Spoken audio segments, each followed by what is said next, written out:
जय हिंद दोस्तों। स्वागत है आपका आपके अपने YouTube channel learning point with Abhishek sir पर। दोस्तों, अगर आप चैनल पर पहली बार आए हैं तो चैनल को सब्सक्राइब कर लीजिए और बेल आइकन प्रेस कर लीजिए ताकि आप डेली डिक्टेशन पा सकें।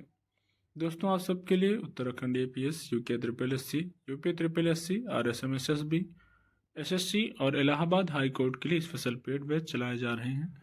तो अगर आप भी कोई भी पेड बैच ज्वाइन करना चाहते हैं तो आप हमें इस नंबर पर संपर्क कर सकते हैं 7393976701।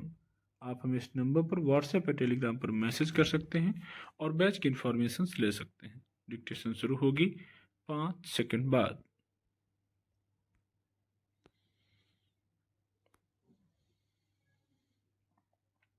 आखिर वही हुआ जिसकी आशंका जताई जा रही थी।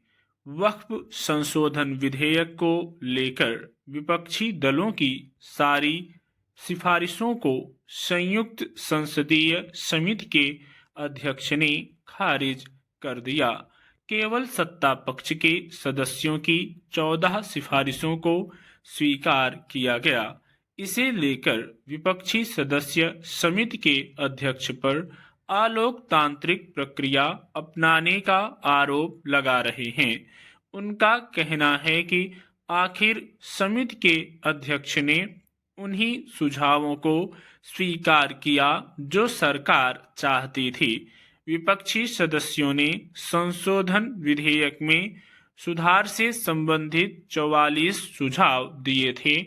उनमें से एक भी विचार के लायक नहीं समझा गया। हालांकि समिति के अध्यक्ष का कहना है कि विपक्ष के सभी सुझावों पर विचार विमर्श किया गया, यानी अब एक तरह से वक्फ संशोधन विधेयक को मंजूरी के लिए सदन में रखने का रास्ता साफ हो गया है। मानसून सत्र में जब यह विधेयक लोकसभा में पेश किया गया था तब बिना किसी बहस के इसे संयुक्त संसदीय समिति के पास विचार के लिए भेज दिया गया था। बजट सत्र में उसे संशोधन के साथ पेश किया जाना है, मगर जिस तरह संयुक्त संसदीय समिति में इस पर विचार की प्रक्रिया अपनाई गई उसे देखते हुए संसद में इसकी मंजूरी के वक्त खासा हंगामा खड़ा हो सकता है।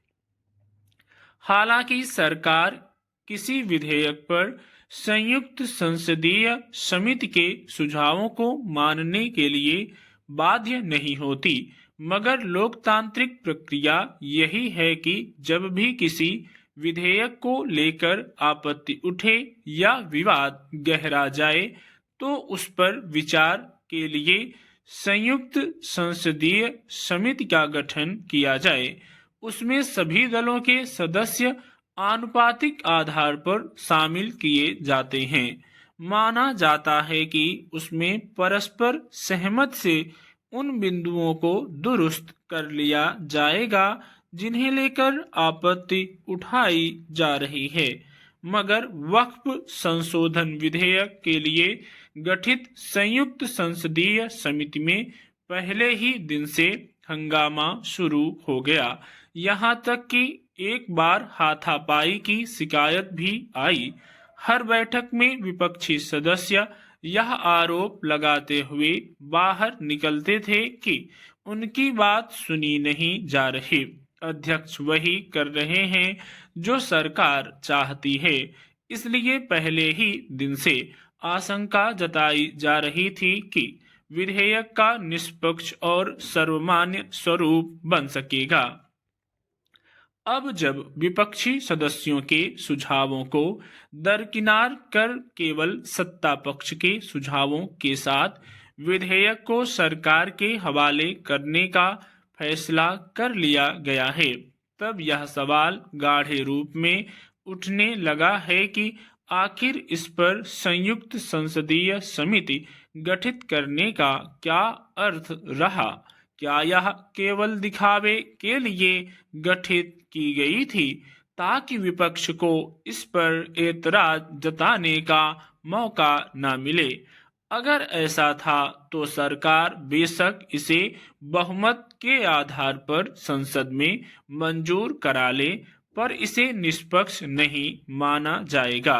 वक्फ कानून को लेकर विवाद पहले से उठता रहा है, यहाँ तक कि कुछ मुस्लिम संगठन भी इसमें सुधार की मांग उठाते रहे हैं, मगर सरकार ने उसमें संशोधन कर जो नियम जोड़े हैं वे मुस्लिम संगठनों को भी स्वीकार नहीं हैं। सबसे विवादित मुद्दा वक्फ की संपत्ति पर स्वामित्व का है।